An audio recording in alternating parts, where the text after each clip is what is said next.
10. 단 하나의 결단.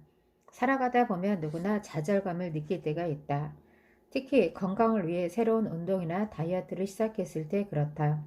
오랫동안 꾸준히 연습했는데도 체중이 그대로이거나 더 먼 거리를 달릴 수 없을 때, 더 나아지고 달라지는 걸 느끼기가 어려울 때 우리는 좌절한다. 그럴 때 나는 거의 자동적으로 크리스토퍼 소머를 떠올린다. 미국 체조 국가대표팀 코치를 지낸 그는 자신의 제자들을 세상에서 가장 강하고 뛰어난 선수들로 키워냈다. 무려 40년 동안 말이다. 그는 이렇게 말했다. 나는 선수들에게 이렇게 말하곤 한다. 세상에는 어리석은 선수도 있고 나이 든 선수도 있다. 하지만 나이가 들어서까지 어리석은 선수는 없다. 그런 사람은 벌써 다 죽었으니까.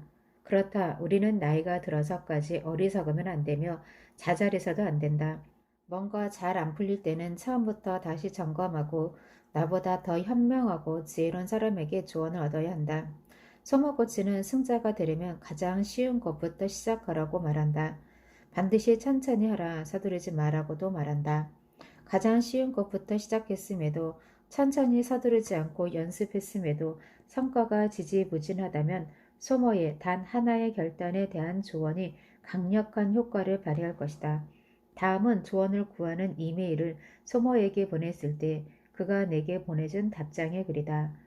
소모의 답장에 필요한 사람은 비단 나뿐이 아닐 것이기에 그리고 소모의 이 지혜로운 글은 건강뿐 아니라 우리 삶 전체에 큰 영향을 줄 것이라는 확신하에 이 책의 지면을 빌려 마지막으로 소개해 보고자 한다. 친애하는 팀에게 눈에 보이는 발전이 없을 때 나타나는 좌절감은 탁월함을 향해 나가는 과정에서 필수 불가결한 일입니다. 좌절감을 느끼지 못하는 사람은 아무것도 배우지 못하니까요. 탁월함을 추구하는 게 쉽다면 누구나 할 수 있을 겁니다. 탁월함은 좌절감에 대처하는 방법을 찾아낸 사람들이 가는 길입니다. 그러니 괴로워할 일이 아닙니다. 제대로 된 길을 가고 있는지를 점검하는 좋은 기회입니다. 우리가 실패하는 건 좌절감 때문이 아닙니다. 조급함 때문이죠. 좌절감과 싸우는 동안 조급함을 느끼기 때문에 대부분의 사람들이 목표 달성에 실패합니다. 우리가 알아야 할 것은 우리가 걷고 있는 탁월함의 길이 곧장 뻗은 직선이 아니라는 것입니다. 우리는 한 지점에서 다른 한 지점으로 가장 빨리 가는 직선을 그리기 위해 조급함과 초조함을 안고 삽니다. 하지만 비범한 성과는 이 직선 위에서는 만날 수 없습니다.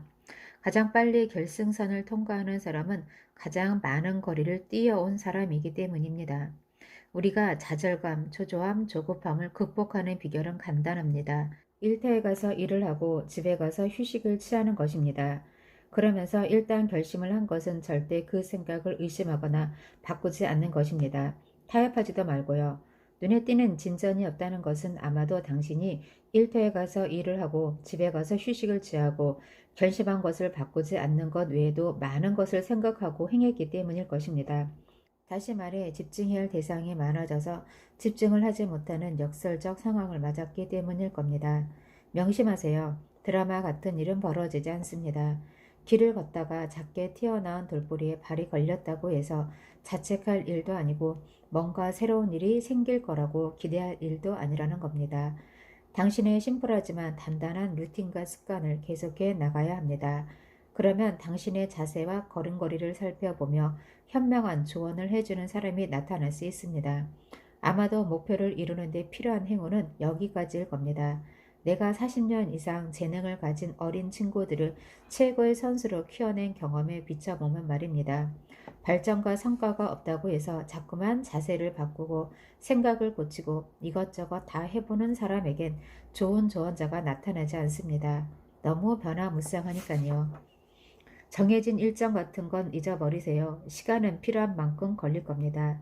1년의 작은 중간 목표가 아니라 장기적인 목표를 이루기 위해 노력한다면 당신이 결정하고 지켜야 할 일은 한 가지뿐입니다.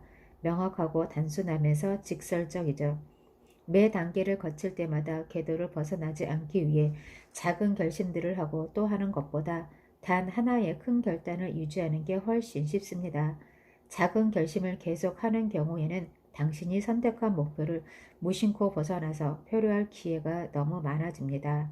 단 하나의 결단은 우리가 가진 것들 중에서 가장 강력한 힘을 발휘하는 도구입니다. 책을 마무리하며 이 책을 쓰다가 늦은 밤이 찾아오면 30분 정도 따뜻한 욕조에 등을 대고는 창밖 나무 사이로 드리워진 별을 바라보았다. 전구가 하나뿐인 희미한 욕실 안에서 윌트 휘트먼의 시집 플립이나 오이겐 헤리겔의 활쏘 귀의 선을 읽으며 머리를 식히곤 했다. 양공을 배운 지 얼마 안 됐을 때 나는 매일 18발의 화살을 쏜 후 잠시 휴식을 취하는 연습을 반복했다. 코치와 활쏘기의 선이 옆에서 나를 지켜보고 있었다. 활쏘기의 선의 80%는 허튼 소리이고 20%는 진실한 통찰이었다. 하지만 이 책은 고도의 집중을 요구하는 작업을 할 때 머리가 쉴 수 있는 시간을 준다는 것만으로도 그 가치가 충분했다. 어느 날 아침 타이탄의 도구들의 지필 마감 작업을 도와주기 위해 캐나다에서 날아온 젊은 친구가 냉장고 문을 닫는 날을 잠깐 멈춰 세웠다. 팀, 당신이 생각보다 훨씬 담담하고 침착해서 적잖이 놀라고 있는 중이에요. 그때 나는 냉장고에서 꺼낸 먹을거리와 생수를 양손에 들고 있었다. 곰곰이 생각해 보니 그의 말이 맞았다. 당시 나는 정신없이 바쁜 날들을 보내고 있었다. 원고 최종 마감일이 코앞으로 다가왔고 예상치 못한 일이 10가지도 넘게 생겼고 반려견이 심한 부상을 당한 데다 자동차가 고장나 있었다. 마치 3개의 접시를 각각의 막대 위에 올려놓고 아슬아슬하게 돌리고 있는 서커스 단원 같았다. 예전 같으면 이런 상황에서 심한 불안감을 나타내며 어쩔 줄 몰라 했을 것이다. 옆에 있는 사람들에게 괴롭고 짜증나는 존재가 되었을 것이다. 그런데 이 책을 집필하는 동안 나는 어떻게 침착과 평정을 잃지 않는 사람이 될 수 있었던 것일까? 그건 바로 이 책에 실린 가르침을 읽고 또 읽는 과정에서 생각보다 훨씬 많은 것을 흡수한 덕분이었다. 집필 작업을 하는 내내 나는 나도 모르게 조코 윌링크처럼 좋아! 라고 외쳤다. 타라 브렉처럼 마라에게 차를 대접했다. BJ 밀러처럼 밤하늘의 별을 바라보았고 군문교를 올랐던 캐롤라인 폴처럼 두려움을 떨어뜨리는 연습을 했다. 나는 노트를 쓰고 리스트를 만드는 사람이다. 그 방법으로 내 삶과 세계를 정리한다. 하지만 내가 새롭게 얻은 차분함과 평온함은 그간 내가 만들어온 리스트와는 아무런 관련이 없다는 사실에 나는 문득 놀라곤 한다. 그저 이 책의 타이탄들이 알려준 방법을 바쁜 생활에서 하나둘씩 실험해서 얻고 있는 결과일 뿐이었다. 칼 퍼스먼은 좋은 것은 남는다고 했다. 타이탄들의 가르침은 내가 필요라는 순간마다 적절하게 떠올랐다. 그들의 지혜를 읽으면 읽을수록 더 큰 영향이 내 삶에 나타났다. 냉장고 앞에서 대화를 나눈 지 약 16시간이 지났을 때 나는 땀을 닦으며 휴식을 취할 준비가 되어 있었다. 혼자 사우나 욕실로 가 참나무의 향기를 들이마셨다. 조금씩 한기가 느껴지면서 활쏘기의 선 끝부분에 도달했다. 스승이 제자를 마침내 떠나보내는 내용이 담긴 한 대목에서 나는 몇 분이나 멈춰섰다. 마지막으로 한 가지만 얘기하고자 한다. 너는 이 몇 년 사이에 완전히 다른 사람이 되었다. 그 변화가 곧 활과 화살이 그려내는 의미의 전부다. 네가 돌아가 다시 세상으로 나가면 깨닫게 될 것이다. 인생이란 늘 자신과의 활쏘기 대결임을.